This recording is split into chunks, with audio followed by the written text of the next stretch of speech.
Hello viewers, मैं अमित स्वागत करता हूं एक बार फिर से आप सबका अपने इस चैनल ईगो यानी इंग्लिश ग्लोसरी ओशन के नए एपिसोड में, जिसमें हम लोग कुछ और अच्छे वर्ड्स को डिस्कस करने वाले हैं।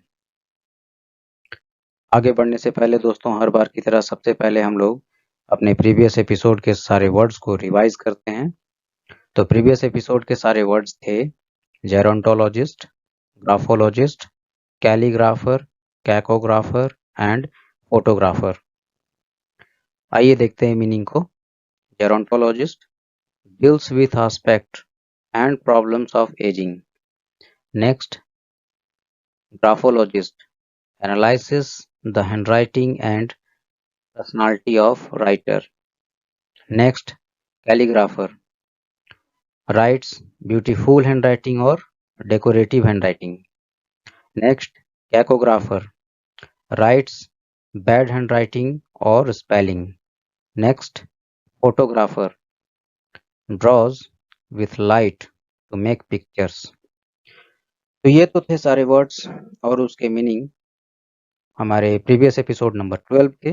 अब हम लोग बढ़ते हैं नेक्स्ट एपिसोड की ओर,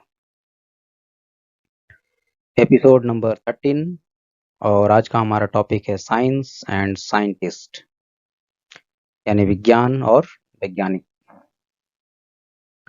आज हम इस टॉपिक में डिस्कस करेंगे वैसे साइंस और साइंटिस्ट के बारे में जो मैनकाइंड से रिलेटेड हैं, जो स्टार्स से रिलेटेड हैं, जो स्पेस यानी अंतरिक्ष से रिलेटेड हैं, और कैलामिटी यानी आपदा से रिलेटेड हैं।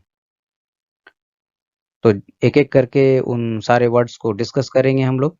बने रहिए हमारे साथ इस वीडियो के लास्ट तक। और यदि आप लोगों ने अभी तक हमारे प्रीवियस वीडियोस को नहीं देखा है तो लिंक डिस्क्रिप्शन में है, आप वहां से हमारे सारे प्रीवियस वीडियोस को देख सकते हैं। तो चलिए दोस्तों, शुरू करते हैं आज का एपिसोड। सबसे पहला वर्ड है एंथ्रोपोलॉजिस्ट। देखते हैं डेरिवेशन को। Anthropos Greek word meaning mankind plus logos Greek word meaning science या study. Meaning who studies about human beings. तो जो लोग ह्यूमन बीइंग्स यानी मानव के बारे में स्टडी करते हैं वैसे लोग एंथ्रोपोलॉजिस्ट कहलाते हैं। अब इससे रिलेटेड जो साइंस है उस साइंस को एंथ्रोपोलॉजी कहते हैं। तो एंथ्रोपोलॉजी साइंस और साइंटिस्ट कौन हुए? एंथ्रोपोलॉजिस्ट। क्लियर है? चलिए बढ़ते हैं नेक्स्ट वर्ड की ओर। नेक्स्ट वर्ड है एस्ट्रोनॉमर। आइए देखते हैं डेरिवेशन को। Astron Greek word meaning star plus nomos Greek word meaning arrangement या लॉ या ऑर्डर। इन दोनों वर्ड्स को कंबाइन करके बना है एस्ट्रोनॉमर। एस्ट्रोनोमिया ये भी एक ग्रीक वर्ड है जिसका मतलब होता है स्टार्स अरेंजमेंट। क्लियर है? देखते हैं meaning. Who studies about stars galaxies and planets. तो जो लोग स्टार्स गैलेक्सीज और प्लैनेट्स के बारे में स्टडी करते हैं वैसे लोग, वैसे एक्सपर्ट एस्ट्रोनॉमर कहलाते हैं। और इससे रिलेटेड जो साइंस है उस साइंस को हम लोग एस्ट्रोनॉमी कहते हैं। क्लियर है? एस्ट्रोनॉमी साइंस और एस्ट्रोनॉमर साइंटिस्ट। चलिए बढ़ते हैं नेक्स्ट वर्ड की ओर। नेक्स्ट वर्ड है एस्ट्रोलॉजर। देखते हैं डेरिवेशन को। Astron Greek word meaning star plus logos Greek word meaning science या स्टडी। अब आते हैं इसके मीनिंग की ओर। Who studies the movement and position of stars and planets and its impact on human beings and the earth। तो वैसे लोग, वैसे एक्सपर्ट जो स्टार्स और प्लेनेट के मूवमेंट और उसके पोजीशन को स्टडी करते हैं और साथ ही साथ वो उसके इम्पैक्ट जो मानव पर पड़ सकता है या धरती पर पड़ सकता है, उसके बारे में भी बताते हैं और स्टडी करते हैं। क्लियर है? एस्ट्रोलॉजर जो स्टार्स और प्लैनेट्स के मूवमेंट और पोजीशन को स्टडी करते हैं और साथ ही साथ वो उसके इफेक्ट जो धरती पर या मानव पर पड़ता है उसको भी वो बताते हैं। अब इससे रिलेटेड जो साइंस है वो साइंस है एस्ट्रोलॉजी। तो astrology science and astrologer scientist. Clear है? चलिए बढ़ते हैं नेक्स्ट वर्ड की ओर। नेक्स्ट वर्ड है एस्ट्रोनॉट। देखते हैं डेरिवेशन को। Astron Greek word meaning star plus nauts, ये भी एक ग्रीक वर्ड है मीनिंग सेलर। और यहाँ एक और ग्रीक वर्ड है नॉस, जिसका मीनिंग होता है शिप। क्लियर है? इन दोनों वर्ड्स को कंबाइन करके बना है एस्ट्रोनॉट। देखते हैं मीनिंग।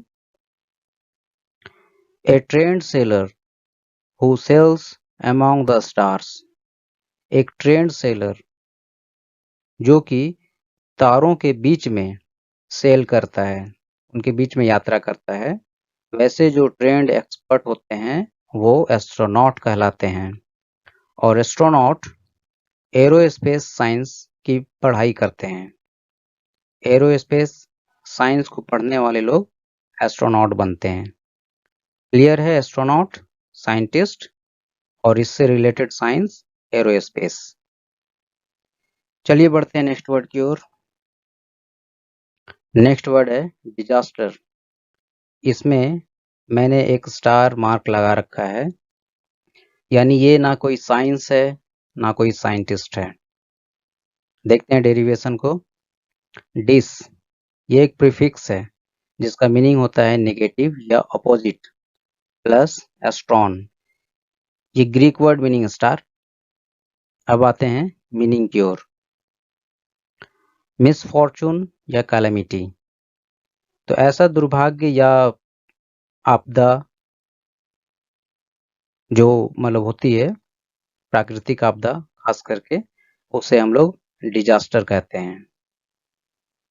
इस विपत्ति का पहले के समय में जो मीनिंग लगाया जाता था वो था being the stars not in favour.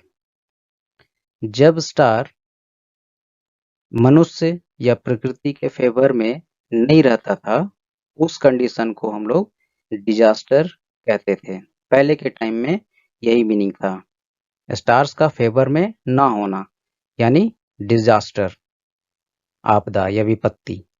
तो क्लियर है? डिजास्टर। डिजास्टर से रिलेटेड जो स्टडी है उसे हम लोग डिजास्टर मैनेजमेंट बोलते हैं। इसमें हम लोग डिजास्टर से होने वाले नुकसान को कम करने या फिर उसके लिए जो भी एहतियात बरतना होता है उस चीज के बारे में हम लोग जानकारी लेते हैं। इसकी स्टडी, इसकी पढ़ाई को डिजास्टर मैनेजमेंट कहा जाता है। आइए देखते हैं कंक्लूजन को। कंक्लूजन, पहले हम लोग साइंटिस्ट के बारे में देखते हैं। Anthropologist studies about human being. Clear है? Astronomer studies stars, galaxies and planets. Next word है एस्ट्रोलॉजर। एस्ट्रोलॉजर का काम क्या होता है? Assesses the motion of celestial bodies and their affect on humans and the earth. तो ये वैसे साइंटिस्ट होते हैं जो सेलेस्टियल बॉडीज के मोशंस को एसेस करते हैं और उसके अफेक्ट जो ह्यूमंस पर पड़ते हैं या फिर जो धरती पर पड़ते हैं उसके बारे में ये लोग बताते हैं। नेक्स्ट वर्ड है astronaut. Trained to sail among stars. ये वैसे साइंटिस्ट हैं, वैसे एक्सपर्ट हैं जिनको तारों के बीच में सेल करने के लिए, सफर करने के लिए ट्रेंड किया जाता है। नेक्स्ट वर्ड है डिजास्टर। डिजास्टर ये कोई साइंस या साइंटिस्ट नहीं है, मैंने पहले ही बताया। Being the stars not in favour या फिर कैलेमिटी, तारों का फेवर में ना होना या फिर आपदा या विपत्ति, इसे हम लोग डिजास्टर कहते हैं। नेक्स्ट कंक्लूजन हम लोग देखते हैं साइंस के बारे में। एंथ्रोपोलॉजिस्ट, यहाँ आप लोग देख रहे हैं एक साइड में साइंस या उससे रिलेटेड स्टडी है और एक साइड में साइंटिस्ट और एक्सपर्ट हैं। तो पहले हम लोग साइंटिस्ट और एक्सपर्ट को देख लेते हैं। Anthropologist, next astronomer, next astrologer, next astronaut, next disaster. अब हम लोग देख लेते हैं इससे रिलेटेड साइंस या स्टडी को। तो एंथ्रोपोलॉजिस्ट एंथ्रोपोलॉजी से रिलेटेड होते हैं और एस्ट्रोनॉमर, इसके लिए जो साइंस है वो है एस्ट्रोनॉमी। एस्ट्रोलॉजर ये एस्ट्रोलॉजी की पढ़ाई करते हैं। नेक्स्ट एस्ट्रोनॉट ये एरोस्पेस साइंस की पढ़ाई करते हैं। और नेक्स्ट डिजास्टर, ये कोई साइंस या साइंटिस्ट नहीं है, मैंने पहले ही बताया। डिजास्टर, इसके लिए हम लोग डिजास्टर मैनेजमेंट की पढ़ाई करते हैं ताकि डिजास्टर के होने के पहले हम लोग एहतियात बरत सकें या फिर डिजास्टर के बाद के नुकसान को बहुत ही कम किया जा सके। तो क्लियर है आज का ये टॉपिक साइंस एंड साइंटिस्ट। उम्मीद है ये सारे वर्ड्स आपको हेल्पफुल लगे होंगे। यदि ये वीडियो आपको पसंद आया हो तो प्लीज़ वीडियो को लाइक करें, शेयर करें और मेरे चैनल को सब्सक्राइब करें। फिर मिलते हैं एक और नई वीडियो में कुछ और अच्छे वर्ड्स के साथ। Thank you.